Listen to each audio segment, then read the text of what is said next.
સુરતના સરથાણા ઝોનમાં આઇકોનિક રોડના નિર્માણ માટે જરૂરી જમીન સંપાદનના મંજૂરી મામલે વિલંબ થયાને કારણે પ્રોજેક્ટ અટકી ગયો છે.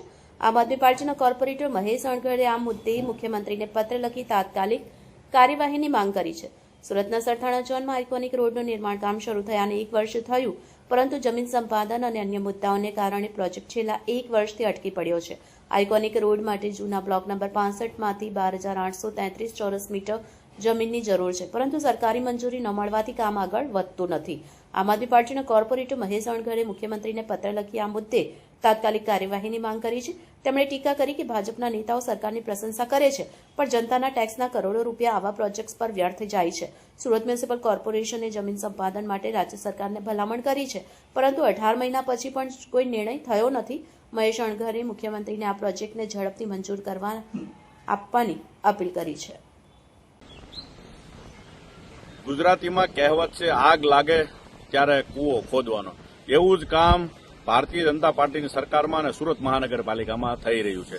આપણે અત્યારે ઉભા છીએ આઇકોનિક રોડ, જે વરાછા સરથાણા ઝોન બી ની અંદર અમારી માંગ હતી ને પહેલો આઇકોનિક રોડ બની રહ્યો છે, ત્યારે એ રોડનું કામ 1 વર્ષ જેવું શરૂ થયું, 1 વર્ષ થઈ ગયું લગભગ. પણ અહીંયા જે પરિસ્થિતિ છે કે અહીંયા એક નાનો એવો ખાડી બ્રિજ હતો, કોઈ ભૂંગળાઓ નાખી વર્ષો પહેલાનો એક બ્રિજ બનાવેલો, પણ આ આઇકોનિક રોડ મંજૂર કર્યો એને ઓછામાં ઓછા 2 વર્ષ પહેલાનો સમય છે, ત્યારે મંજૂર કરી નાખેલો. ત્યારે આ અક્કલના ઓથમીર લોકોને એ ખબર ના પડી કે ભાઈ અહીંયા બ્રિજ બનાવવો છે તો એને પહેલા પ્રાથમિકતા આપીએ.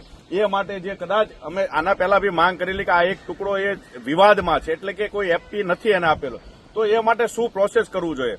એટલે માનનીય મુખ્યમંત્રી સાહેબને સુરત મહાનગરપાલિકાના કોર્પોરેશનમાંથી એક ઠરાવ કરીને મોકલ્યો છે કે જમીન સંપાદનનો. હવે ક્યારેક એવું થાય કે ગાંધીનગરમાં બહુ બધી ફાઇલો આવતી હોય અને ફાઇલો અટવાય છે, કારણ કે અહીંયા સુરતના ટેબલે ફાઇલો અટવાય છે, ગાંધીનગર તો અટવાય છે ને. એટલે માનનીય મેયરશ્રીને એવું પણ કહેવું છે કે તમે સુરતની આવી ફાઇલો ગાંધીનગર મોકલવાને બદલે ભૂપેન્દ્રભાઈ પટેલ સાહેબ સુરત આવે ત્યારે એમની પાસે સાઇન કરાવી લો, તો આપણા સુરતનું કામ ઝડપથી થાય. આ એટલા માટે કહેવું પડે છે, એટલા માટે ટકોર કરવી પડે છે કે હજારો લોકો આ રોડ ઉપર ચાલતા હતા. અહીંયા ખાડી હતી, ભૂંગળા હતા, તોડી નાખવા પડે, ઇટ્સ ઓકે, એનો કોઈ વિરોધ નથી, પણ એ પહેલા વ્યવસ્થા કેમ ના કરી? અહીંયા ભૂંગળા કોઈને દેખાતા નહોતા. આજે આ રોડ ₹33 કરોડના ખર્ચે આઇકોનિક રોડ પ્રજાના ટેક્સના પૈસામાંથી બની રહ્યો છે. આજે 1 વર્ષથી બંને બાજુ રોડ બનેલા છે, પણ વપરાશમાં શું, કોઈને કામ નથી આવતા. અહીંયા આ તોડી નાખ્યા પછી આ બધા લોકોએ, જે લોકોએ મકાન લીધેલા છે, એમની શું પરિસ્થિતિ? તે દિવસે અહીંયા કામ થશે. ઝોન દ્વારા કે મેન ડિપાર્ટમેન્ટ, કોઈને ખબર જ નથી અહીંયા કોણ બ્રિજ બનાવે છે, કલવટ બનાવે છે. ઘડીકમાં કલવટ પહેલા મંજૂરી કોને આપી? જો તમારા નિયમ મુજબ અહીંયા કલવટ બનાવવાના નહોતો તો અહીંયા મંજૂરી આપી કોને? આ 33 કરોડ રૂપિયાનું જે કામ છે એ 33 કરોડ રૂપિયા ચૂકવાઈ જાય ત્યાં સુધીમાં લાગતું નથી કે અહીંયા આ જનતાને કામ લાગી શકે. અને આ રોડ ઉપરની જે પરિસ્થિતિ અત્યારે આપણે જોઈએ તો અહીંયા દેખાતી છે કે લોકો વાહનો પાર્ક કરવા માટે કરે છે. આ આઇકોનિક રોડ નામ આપ્યું છે અને એ આઇકોનિક રોડનો ઉપયોગ અહીંયા વાહનો પાર્ક કરવા માટે થઈ રહ્યો છે. આ પૈસા પ્રજાના છે, કોઈ ભાજપના લોકોના પૈસા નથી. દરેક લોકો ટેક્સ આપે છે ને એમાંથી આ બને છે. એટલે તમારું કદાચ બહુ મોટું કામ હોય, તમને બધા વિકાસના જે બણગા ફૂકો છો, બધી વાત કરો છો, તો વિકાસ શું આવો જ વિકાસ છે? એક કામને કેટલા વર્ષ ખેંચવાનું?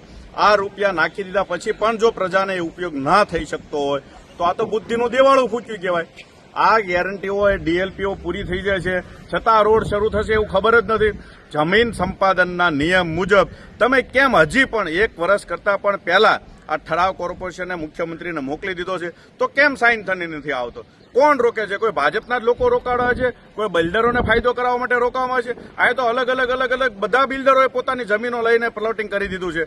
એની અંદર જે પ્લોટ લીધા છે એ લોકોનું શું? જેને પોતાની જિંદગીની મૂડી આ પ્લોટની અંદર નાખી દીધી છે કે ભાઈ અહીંયા એક રસ્તો બનશે ને અમે અહીંયા શાંતિથી પરિવાર સાથે રહીશું, આ બધા જ લોકોને આશાને કિરણ ઉપર પાણી ફેરવી નાખ્યું છે. ક્યારે રસ્તાઓ બનશે? એટલે માનનીય મેયરશ્રી, તમારી આગેવાનીમાં આમ તો ગમે તે લોકો, અહીંયા અમારા મુખ્યમંત્રી, અમારા એક શિક્ષણ મંત્રી સાહેબ છે, એ બી પછી તો દોડવા આવશે કે મેં કરાવ્યું. અત્યારે ક્યાં છો? અત્યારે કેમ નથી બોલતા?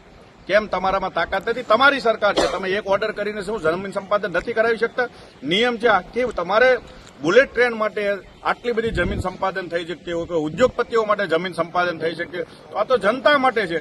જનતાના રોડ માટે અહીંયા જમીન સંપાદનની જરૂર છે અને કોર્પોરેશને ઠરાવ કરી નાખ્યો છે, તો તો કોની કોઈ વિમલના ઠેલાની રાહ જોઈને બેઠા છે કે કોઈ ઠેલાઓ મોટા ભરીને દઈ જાય ને પછી સાઇન કરીએ? એટલે આ પ્રજા અહીંયા હેરાન થાય છે. આ વાતને તમે સમજો ને તાત્કાલિક ધોરણે આ જમીન સંપાદનનું જે કંઈ અટકેલું હોય તો એને પાસ કરાવી અને જે ડિપાર્ટમેન્ટ કાં તો બ્રિજ ડિપાર્ટમેન્ટ બ્રિજ બનાવવાનો હોય તો એમની પાસેથી આની મંજૂરી લેવડાવીને કામગીરી શરૂ કરાવડે અને કલવટ બનાવવાના જોગ હોય. કલવટના એસ્ટિમેટ પણ 1 વર્ષ પહેલાના સેન્કશન થઈ ગયેલા છે, છતાં હજી એ પણ કામગીરી નથી થઈ. તો આ બધા એકબીજાને ખો આપવાની વાતો છે. એ ખો આપવામાંથી કાઢો, બધાનું સંકલન કરાવો. ખૂબ એટલે ખૂબ આ ટ્રિપલ એન્જિનની સરકારની અંદર અસંકલન છે. કોઈ જાતનું સંકલન છે નહીં. કોઈ પોતાનું સાંભળતું નથી અને તમારા રિબિન કાપવાના કાર્યક્રમમાંથી બહાર નીકળી પ્રજા માટે કામ કરો એવી તમને વિનંતી.